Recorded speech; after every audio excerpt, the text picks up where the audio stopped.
Madame, Monsieur, merci de suivre l'actualité sur Business 24 Africa. Présent les titres de cette édition. Le Salon international de l'agriculture et des ressources animales d'Abidjan Sahara a ouvert ses portes ce vendredi 23 mai 2025 à Abidjan avec pour invité principal la République populaire de Chine. Le secteur financier national, les acteurs de la filière cacao étaient récemment en atelier à Grand-Bassam dans le but de co-construire un modèle pilote de financement des producteurs. Nous y reviendrons dans un court instant. Je vous le disais, un grand événement se déroule au parc des expositions d'Abidjan du 23 mai au 1er juin 2025. Il s'agit du Salon international de l'agriculture et des ressources animales. Et pour vous faire vivre les échos de cette 7e édition, nous ouvrons une page spéciale dédiée au Sahara 2025.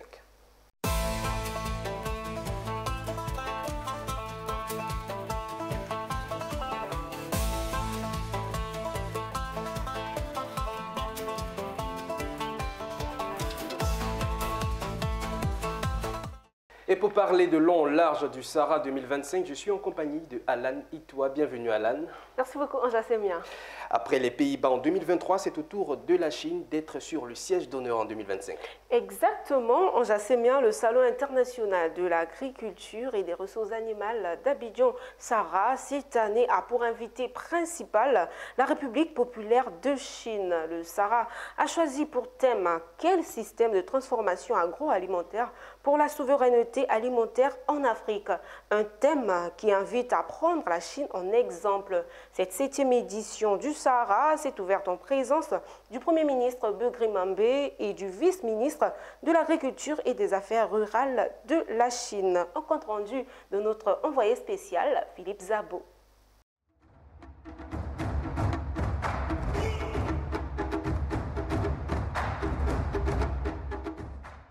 Les pays africains doivent relever le défi de la souveraineté alimentaire en transformant leurs matières premières agricoles.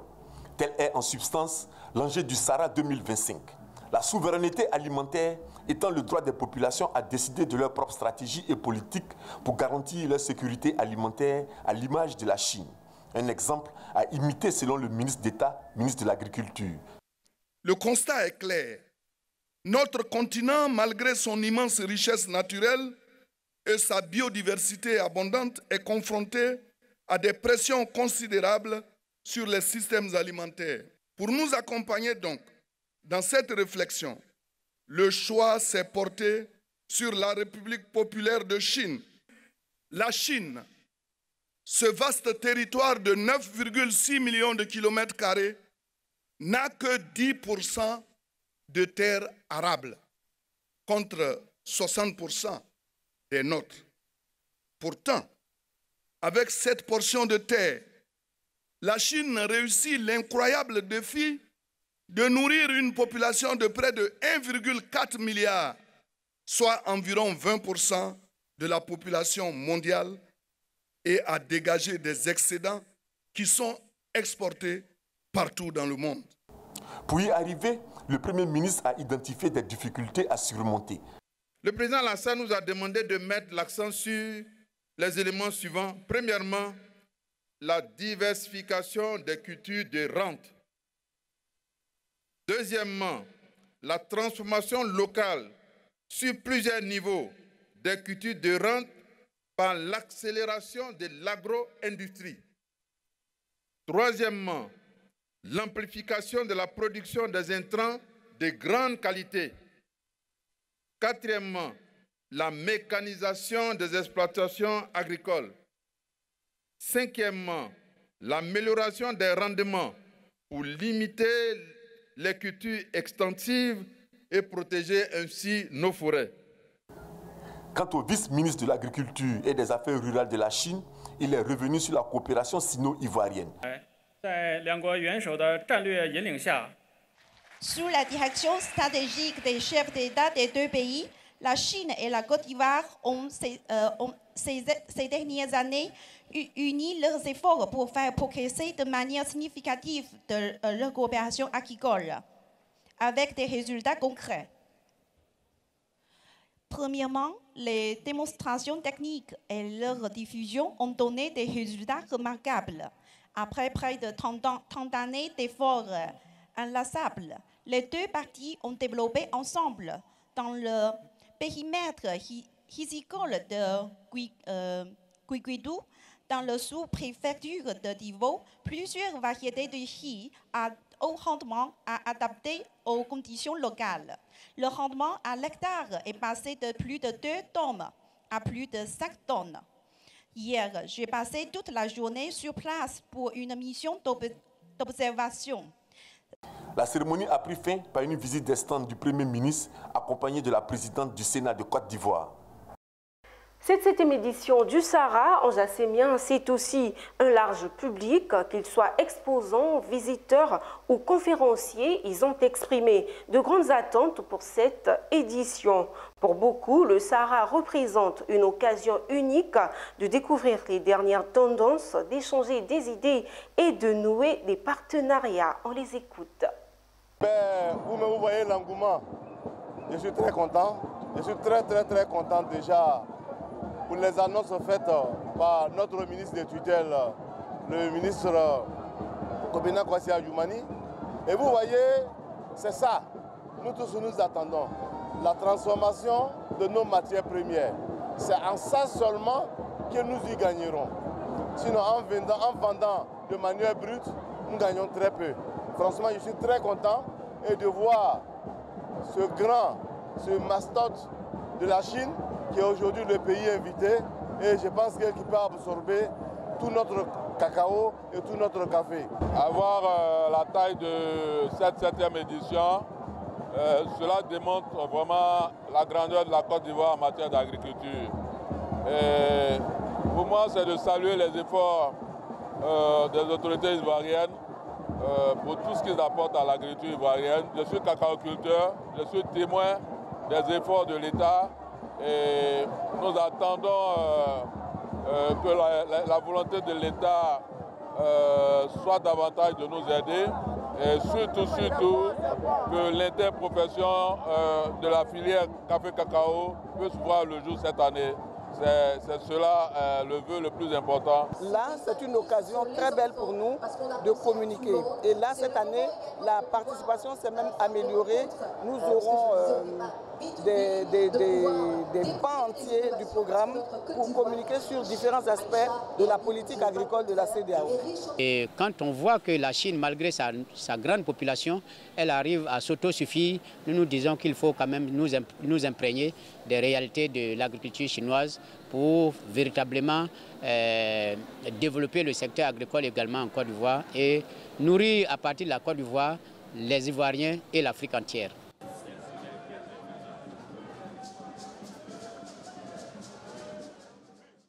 Et nous restons toujours au parc des expositions où le Sahara ouvrait ses portes aux entreprises et le géant de la logistique, à savoir AGL, était présent.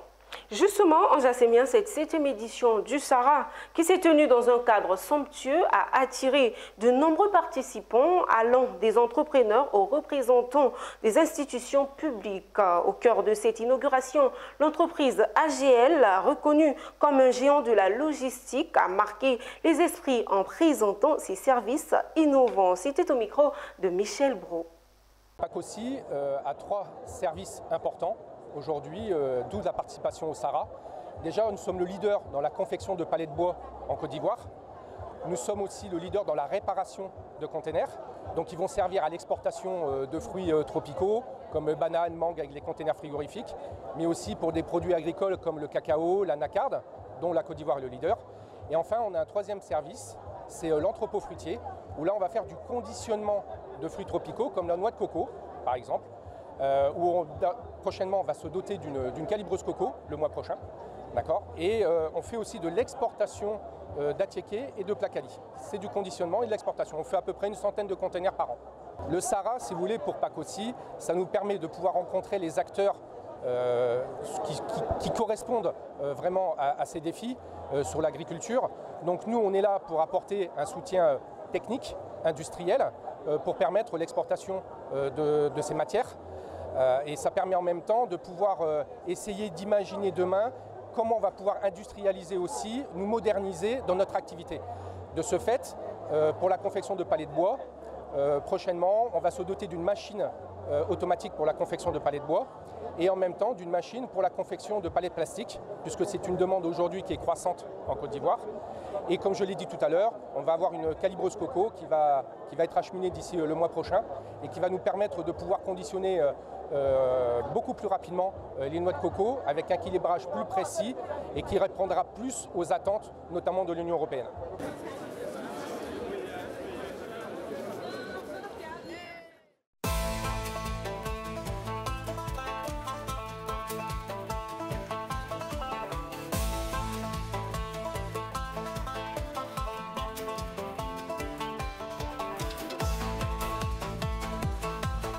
Alan, merci pour ces éclaircissements. On se retrouvera demain pour d'autres échos. Merci, c'était un plaisir. À demain. À demain. Autre information, le cabinet africain de conseil d'expertise comptable, ADENCA, a annoncé récemment le lancement imminent d'un programme gratuit d'accompagnement et d'accélération dédié aux petites et moyennes entreprises à fort potentiel de croissance en Côte d'Ivoire. Cette initiative s'inscrit dans l'un des 4 piliers stratégiques d'ADENCA aux côtés du soutien aux champions nationaux, de l'appui au gouvernement africain et de l'attractivité pour les investisseurs étrangers.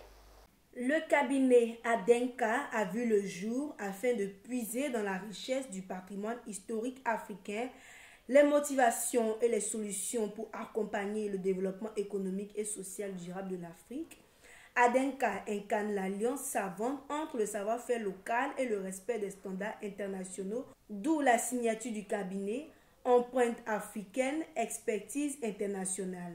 Les associés du cabinet en Côte d'Ivoire, au nombre de 4, accompagnés par une quarantaine de collaborateurs à ce jour, s'engagent aux côtés des clients et des marchés pour apporter une expertise unique et des solutions sur mesure, beaucoup plus adaptées aux réalités de la gestion des organisations et des problématiques de risque en Afrique.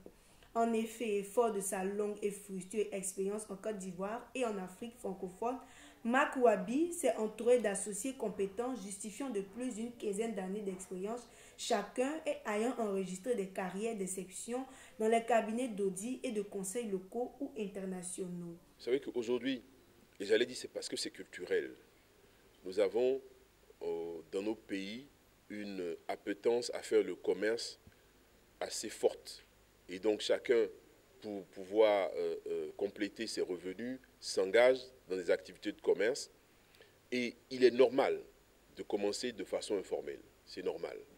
Suivant les activités que vous avez, vous commencez votre idée de commerce et au fil de l'évolution de votre idée de commerce, vous êtes obligé de vous entourer des ressources, vous êtes obligé de vous entourer des moyens pour continuer de progresser et de grandir. Donc d'abord, il faut tenir compte de cette progression, il faut tenir compte de cette évolution dans l'idée d'entreprendre. Maintenant, quand vous avez une taille qui est une taille suffisante pour répondre aux contraintes du marché, parce que le marché a des contraintes, la formalisation a des contraintes fiscales, financières, ressources humaines. Donc il faut pouvoir bien analyser sa capacité à répondre à ces contraintes-là et donc de pouvoir se faire accompagner. Créé en novembre 2024, le cabinet ADENCA entend se démarquer par une approche alliant empreinte africaine, expertise internationale, combinant savoir-faire local et standards mondiaux. Poursuivons l'actualité avec les membres de l'administration et les structures partenaires de l'Académie régionale des sciences et techniques de la mer qui se sont réunis le mercredi dernier pour mener une réflexion collective sur la pertinence des programmes de formation. Cette commission s'inscrit dans l'objectif d'examiner l'avenir de la formation dans les secteurs maritimes, portuaires, logistiques, industriels et pétroliers. Le point avec Sandrine Kwame. Améliorer et garantir des formations répondant aux exigences du marché du travail et aux normes pédagogiques nationales et internationales. Telle est la raison de cette commission consultative pédagogique de l'Académie régionale des sciences et techniques de la mer. Le directeur de l'ASTM a rappelé que l'insertion socio-professionnelle des diplômés est une question au cœur des préoccupations de tous les acteurs de la formation et des structures de formation de l'ASTM. L'activité qui nous réunit ce matin, à savoir la commission pédagogique consultative, est une activité statutaire de l'ASTM. En effet, l'article 36 du règlement intérieur définit la commission pédagogique consultative comme un cadre de concertation entre l'académie, les administrations et les entreprises au plan national et régional Pour l'ARSTM, cette journée permettra, ces 2 journées, je vais dire, en fonction des attentes, d'envisager l'adaptation des programmes, éventuellement la création de nouveaux modules ou même de nouvelles filières en vue de répondre aux besoins des entreprises. Elle permettra également de faire connaître aux entreprises nos besoins en stage sédentaire et embarqué, etc., etc. Le ministre des Transports se félicite de l'initiative qui a été prise par le directeur général de l'Académie des sciences techniques de la mer pour réunir tous les partenaires qui interviennent sur le marché de l'emploi. Aujourd'hui, la jeunesse est l'avenir de demain pour une nation. Et une jeunesse bien formée est une nation solide qui aspire au développement. L'Académie régionale des sciences et techniques de la mer compte 790 élèves ressortissants de plusieurs pays d'Afrique et développe un vaste programme de formation continue à l'endroit des personnels navigants et sédentaires. Dans le cadre de la valorisation de la myciculture en Côte d'Ivoire, l'Association des myciculteurs a initié un forum scientifique et technique à la Questable Plateau, placé sous le thème « La création de la filière de la culture du champignon comestible en Côte d'Ivoire, atout pour un développement rural et du bien-être social ». Ce forum a réuni des spécialistes du secteur agricole, des chercheurs universitaires et des professionnels venus de divers départements. Le témoignage de Fulgence Canon dans un commentaire de Mon Désir Nascimento. Promouvoir la culture du champignon sur l'ensemble du territoire ivoirien, telle est la mission que s'est donnée l'Association des myciculteurs de Côte d'Ivoire, AMYCI. Ce secteur encore en pleine émergence représente une activité porteuse pour les populations locales car elle permet de diversifier les sources de revenus tout en contribuant à la sécurité alimentaire. Dans ce contexte, l'AMYCI a organisé un forum dédié à la culture du champignon comestible et thérapeutique dans le but de structurer et organiser cette filière naissante. L'événement a bénéficié du soutien du ministère de l'Agriculture qui a salué l'initiative et s'est engagé à accompagner l'association dans ses démarches de professionnalisation et de vulgarisation de la myciculture en Côte d'Ivoire. Nous pensons que cette initiative, elle est à saluer. Elle est à saluer parce que nous connaissons dans quel état se trouve la filière champignon en Côte d'Ivoire. Et donc le ministère compte accompagner comme aujourd'hui. Vous le voyez, compte accompagner la filière champignon pour permettre à ce que cette filière soit organisée, structurée, comme le veut la politique nationale d'investissement agricole, et mettre en place des interprofessions, des organisations interprofessionnelles agricoles en vue de développer ces filières-là. Et Soagnero Christian Noël, président de l'AMYCI, a réaffirmé son engagement à fédérer les acteurs autour d'un modèle économique durable fondé sur la formation, l'innovation et la solidarité. Notre politique sera faite en collaboration avec le ministère de l'Agriculture. C'est pourquoi d'ailleurs on a pu avoir avec l'adhésion de la DOPA les rudiments sur tout ce qui est réglementation des créations des filières. Et je crois qu'avec le ministère de l'Agriculture, qui a aussi son département avec l'ANADER, on pourra être sur le terrain avec leur accompagnement pour aider la population à connaître d'abord les champignons que nous consommons et ce qui n'est pas consommable, et enfin de pouvoir maintenant s'habituer aux champignons. Ce forum est placé sous le thème « La création de la filière de la culture de champignons comestibles en Côte d'Ivoire, atout pour un développement rural et un bien-être social ». Autre temps fort, la cérémonie d'investiture officielle du président de l'AMYCI, symbole d'une nouvelle dynamique pour la filière champignon en Côte d'Ivoire. Le secteur financier national, les acteurs de la filière cacao, le CIFOR ICRAF, étaient récemment en atelier à Grand-Bassam. L'objectif de cet atelier est de co-construire un modèle pilote de financement des producteurs dans le cadre du développement de l'agroforesterie dans la filière cacao. L'idée est de voir la Côte d'Ivoire maintenir sa position de pionnier mondial dans la culture du cacao tout en réhabilitant son couvert forestier national. Mon Désir Nascimento pour le commentaire.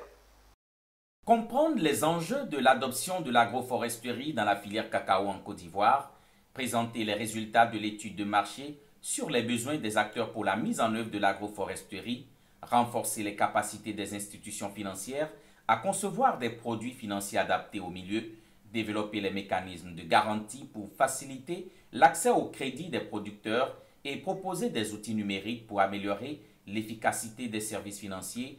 Tels sont les objectifs assignés à cet atelier. Il a rassemblé l'écosystème financier national, les acteurs de la filière cacao, le CIFOR ICRAF et ses partenaires, avec pour but de co-construire un modèle pilote de financement des producteurs dans le cadre du développement de l'agroforesterie dans la filière cacao. La formation du jour porte sur le secteur financier national et les sociétés coopératives. Donc l'objectif visé, c'est vraiment de donner des instruments permettant à ces deux parties de pouvoir mettre en place des projets structurants, des projets bancables pour que nos ambitions en matière de production cacaoyère, mais également en matière de production forestière puissent être atteintes. Sous le financement du FEM, nous avons développé le projet SCOLU qui vise justement à promouvoir des approches de durabilité. Dans cette question, l'agroforesterie est au cœur de tout ce projet et de cette stratégie justement de durabilité. L'atelier qui nous réunit aujourd'hui, c'est comment on finance l'agroforesterie. Et je pense que dans notre rôle justement d'appui au gouvernement, la question est centrale et nous venons réfléchir avec les acteurs financiers. Des sessions interactives ont été animées par des experts du secteur financier et agricole pour permettre aux participants d'approfondir leurs connaissances sur les mécanismes financiers existants et les modèles d'agroforesterie. Autre information, le bureau Normes Audi a signé une convention de partenariat avec le Conseil national des organisations des consommateurs de Côte d'Ivoire et le réseau national des agrotransformatrices de Côte d'Ivoire en vue de renforcer la promotion du label normaliste, gage de sécurité et de conformité des denrées alimentaires. Ce label délivré par la BNA vise à accompagner les très petites et petites moyennes entreprises dans un processus d'amélioration de leurs pratiques à travers le respect des normes nationales, la traçabilité des produits et la transparence des circuits de production. Walter Kofi. A instauré une culture de la qualité au niveau local dans la production alimentaire, permettre aux entreprises agroalimentaires de s'approprier le label et s'engager dans une démarche qualité avec la certification au label Normalis. Ce sont là quelques objectifs que veut atteindre le bureau Normes Audit BNA à travers ce partenariat signé avec le réseau des experts et transformateurs de produits agricoles de Côte d'Ivoire, REDPACI, ainsi que le Conseil national des organisations de consommateurs de Côte d'Ivoire. Convention qui est signée avec le REDPACI a deux buts principaux. Le premier but, c'est de pouvoir faciliter l'opérationnalisation du label Normalis au sein des membres du REDPACI, donc faire en sorte que les bonnes pratiques d'hygiène qui seront implantées au sein de ces agro-industries soient certifiées à travers donc le label Normalis. Et le deuxième but, c'est d'assister également le REDPACI à en faire un label, que le REDPACI en lui-même soit un nom labellisé. Selon le président du Conseil national des organisations de consommateurs de Côte d'Ivoire, Marisco Moé, a salué cette initiative qui, selon lui, consacre la reconnaissance au rôle des organisations de consommateurs comme partenaires techniques au développement.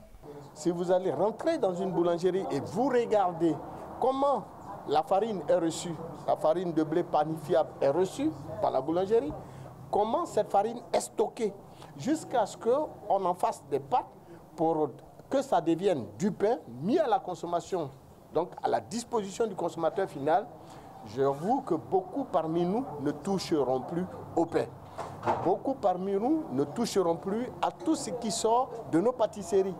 Il est donc primordial pour nous, organisations de consommateurs, d'alerter les pouvoirs publics, mais surtout susciter l'engagement des opérateurs du secteur privé spécialisés dans les questions de certification, de normalisation, afin d'appuyer l'État dans cette initiative d'assurer la santé du consommateur. Développé par le bureau Normes Audit, Normalis est un label d'hygiène alimentaire adapté aux TPE et PME exerçant dans l'agroalimentaire.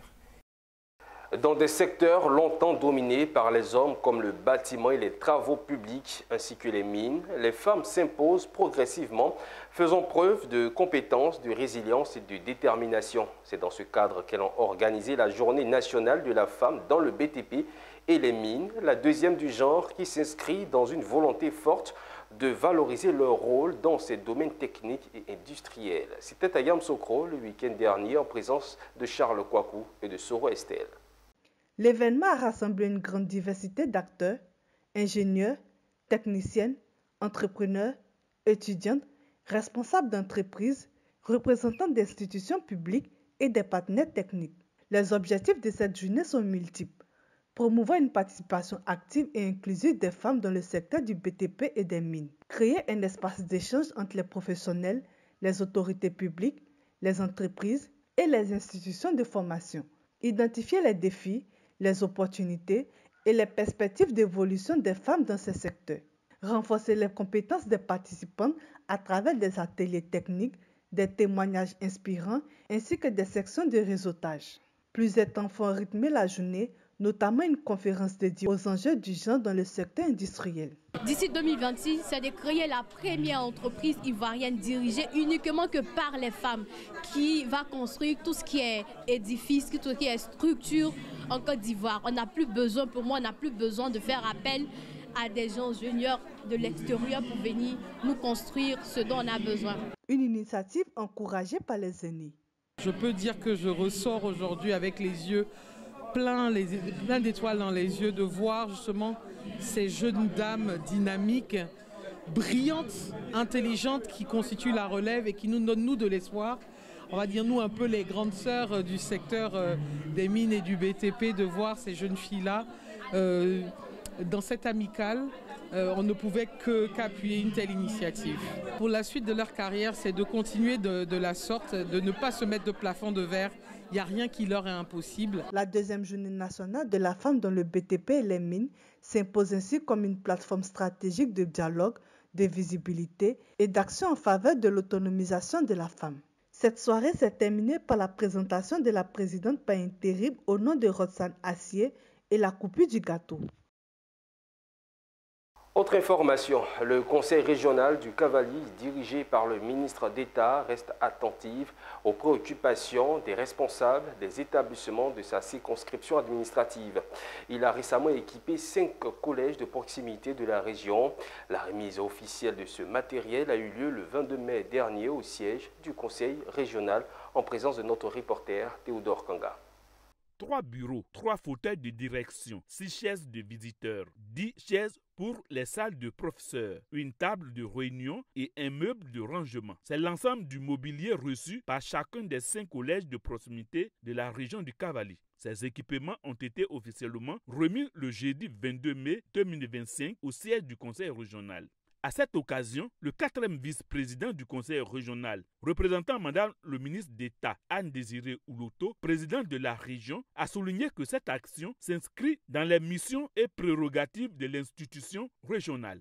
2 années en arrière, quand on a fini la construction des différents établissements, il fallait les équiper.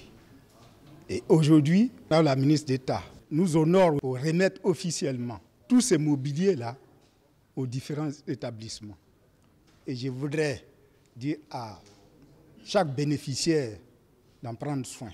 Au nom des bénéficiaires, le secrétaire général de l'ADRENA a salué cette initiative du conseil régional qui répond à un besoin réel et longtemps exprimé par les établissements concernés. Je suis très heureux ce matin parce que c'est beaucoup de matériel que nous avons reçu, du matériel de qualité qui vient soulager la souffrance de notre administration. Auparavant, ce n'était pas facile, c'était vraiment difficile parce qu'on travaillait dans des conditions défavorables. Mais maintenant, avec ces équipements-là viennent encore nous soulager. Pour rappel, depuis leur ouverture, plusieurs de ces collèges font face à un manque criant de mobilier. Grâce à ce don, Ce problème est désormais en voie d'être résolu au grand soulagement des équipes pédagogiques. À Tengrela, les lampions se sont éteints sur la 3e édition du concours d'art oratoire ou la beauté intellectuelle de la Bagoué, qui a mis en confrontation les élèves des établissements scolaires des 3 départements sur les différents sujets d'actualité, initiés par le FELEAD, présidé par Wassa Kone, afin de préparer intellectuellement et promouvoir la jeune fille. Le reportage est signé Ouattara Daouda. C'est la cité d'Étain qui a abrité cette 3e édition du concours d'art oratoire, la beauté intellectuelle de la Bagoué, initiée par la FELEAD, présidée par Wassa Kone. Ce concours vise à dénicher dans la région de la Bagoué des jeunes filles intelligentes, talentueuses et ambitieuses, capables de s'exprimer et de prendre la parole en public.